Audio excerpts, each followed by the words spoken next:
If you have been feeling isolated lately, I really want you to hear this. Isolation doesn't always mean what it feels like, which is oftentimes abandonment.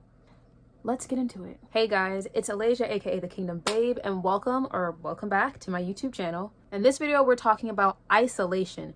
This is something that everybody has felt at least once in their lifetime, and it never feels good. A lot of people seek to be alone sometimes, but to be isolated usually is a forced version of loneliness. And it can feel daunting and intimidating because most times when we're in a season of isolation, we don't know how to get out of a season of isolation.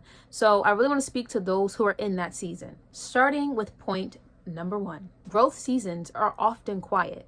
Now I know this is weird, right? Because isolation, growth, how does that correlate? When God is developing you, your circle may get smaller. Not because you're unwanted, but because you're being reconfigured. And the truth is, not everyone can go where you're going. I know there's just that one person that's like, oh, you're my ride or die. You gotta go with me. You have to be there with me. But I'm telling you, when God removes people from your life, it's usually for a reason. Reasons that we may not understand in the moment, but surely later on we may. If said person or people in your life actually left you, it can hurt even more because it's more like a rejection. Rejection isn't easy for anyone, and I think it's going to be a topic that goes on forever because rejection deals a lot with our emotional state, and it really attacks how we feel about ourselves. But most of the time, my favorite saying is rejection is God's protection. So that takes me to point number 2. Isolation builds clarity. Now, I speak about clarity a lot. I love clarity. I like understanding. I don't like being confused. I really don't. Who does? You'd be surprised. Okay. When you are not surrounded by the noise of the world and the people around you, you can hear God much more clearly. You can see patterns much more clearly. And you can even mature emotionally without the energy of people projecting their feelings on you. I'm sorry, y'all. My camera just fell and that was real ghetto because it was in the perfect place. Okay. Whatever. Let's just try to finish this video, okay? But like I was saying, when you're in a crowd, it's too loud and distracting for you to grow and focus on yourself. That's why God often isolates us as well. You ever been to New York City versus going out west where there's nothing but land? It feels so much more different and you feel like you can stretch and expand over a bigger space because you can. So oftentimes isolation means bringing you into a place that you can expand and grow endlessly. Which brings me to my third and final point. Loneliness versus preparation. Loneliness feels empty, but preparation is more intentional. When you feel as though you're in a season of isolation, ask yourself, am I being positioned? Because that question matters and it changes everything. Maybe what you're growing and getting ready to do means a new territory. Starting off on a clean slate can be intimidating when you don't know where to start. However, starting and growing in an overly populated area can actually damage you and hinder your full potential. So which one do you want?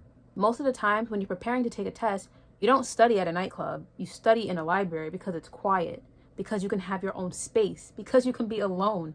If you studied at a party in a nightclub, you would never even absorb what you were reading or studying to take the test for. Again, these are just small examples to make it make sense for you, but it's honestly how it is. There's seasons of isolation, and then there are seasons of partying. There's seasons where you need to be out in the West, where there's more space, and then there's seasons where you might be able to enjoy the lights and the fast-paced environment and busyness of the New York City, So that's why I started off with saying isolation doesn't always mean what it feels like.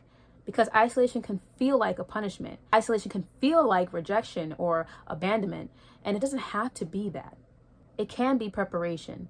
It can be for a season of growth.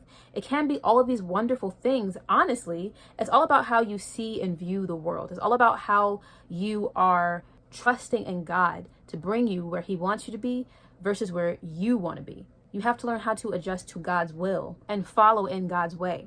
And if you look through the Bible, there were seasons of isolation even for Jesus. So please think of it that way. The devil likes to turn what we see as loneliness into something negative or isolation into something negative, when in reality, we might be being used to change the world or the trajectory of something that's going on around us.